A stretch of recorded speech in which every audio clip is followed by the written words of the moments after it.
Növbəti sualım sizə olacaq.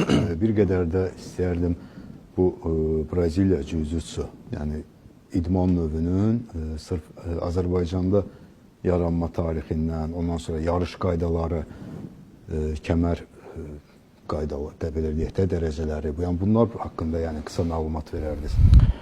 Demək, Braziliya jiu-jitsunun Azərbaycanda yaranma tarixi təsadüf edir 2007-2008-ci il ərəfəsinə. Demək, bu döyüş növü Azərbaycana, demək, bizim 3-cü dan qara kəmər sahibi bu döyüş növünün Azərbaycanda banisi bizim hamımızın müəllimi Talih Həsənov tərəfindən gətirilib. İlk olaraq Talih Həsənov yəni bunu başlayıb, mənim müəllimim və mən ilk olaraq Talih mənim tələbəsi olmuşam bu idman növünü yəni başlayan.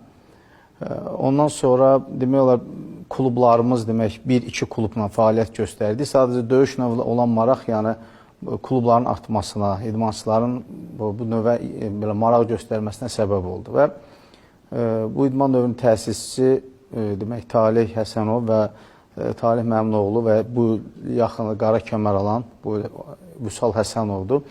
2012-ci ildə isə demək klub ictimai birlik olaraq dövlət qeydiyyatına götürüldü. Demək İdman və Ədliyyə Nazirliklərindən qeydiyyatdan keçdi və qeydiyyata düşdü və o vaxtdan 2012-ci ildən bu tərəfə Azərbaycan Braziliya jiu-jitsu klublarının ictimai birliyi kimi fəaliyyət göstərir. Və həmin ərəfə ərzində də təbii ki, yəni bizim o səylərimiz nəticəsində klublarımız artdı.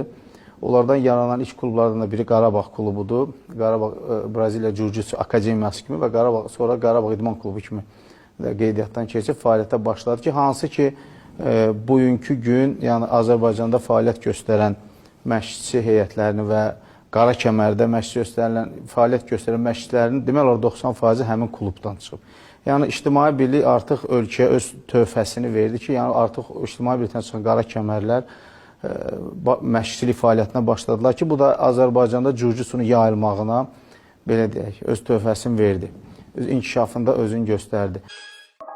Braziliya jiu-jitsu beynəlxalq döyüş idmanıdır və döyüş sənəti kimi qəbul olunub. Döşək üzərində mübarizə aparmaq, boğucu və ağrılı fəndlərdən istifadə etmək bu idmanın əsasını təşkil edir. Bu döyüş sənəti 20-ci əsrin əvvəllərində Kodokan judosundan meydana gəlib. 1882-ci ildə Yapon jiu-jitsu məktəbinin çox sayılı gənc şagirdləri tərəfindən könüllü şəkildə yaradılıb. BJJ rəqibi yerə yıxaraq döşək üzərində xüsusi döyüş texnikasından istifadə edərək düşmənin məğlub edilməsi üzərində ixtisaslaşıb. Bu döyüş tərzinin ağrılı və boğucu fəndləri sayəsində rəqib ya təslim olmağa məcbur edilir, ya da zərərsizləşdirilir. Döşək üzərində nəhəng və güclü insan belə mübarizə zamanı bir çox üstünlüklərini itirə bilər. Braziliya jiu-jitsusunun əsas üslub prinsiplərindən biri də dominant mövqe əldə etməkdir. Döşəkdə mübarizə zamanı özünü qorumaq üçün gözətçi mövqeyindən yan montaj və ya arxadan tutmaq fəndlərindən səmərəli istifadə olunur. Bu manevr və manipulyasiya üslubu iki təcrübəli şahmatçının oynadığı şahmat oyununa bənzəyir. Bəzən döyüş zamanı bütün fəndlərin yerinə yetirilməsinə baxmayaraq mübarizə davam edə bilər. Braziliya jiu-jitsusunun məşhurluğu 1990-cı illərə təsadüf edir. Bu idman növünün inkişafında böyük rol oynamış Gracie sülaləsindən Royce Gracie UFC-də arda-arda bir neçə döyüşdə məhz BJJ fəndlərindən istifadə edib üstünlük qazanır, qalib olur. O dövrlərdə bu təşkilatda bir çox məşhur döyüş növlərinin ustaları da döyüşürdü. Royce Gracie'nin xarici görünüşçə özündən daha qüvvətli görünən döyüşçülərə məhz BJJ fəndləri ilə qalib gəlməsi, xüsusən MMA ilə məşğul olan idmançıları Braziliya jiu-jitsu öyrənməyə təşviq edib.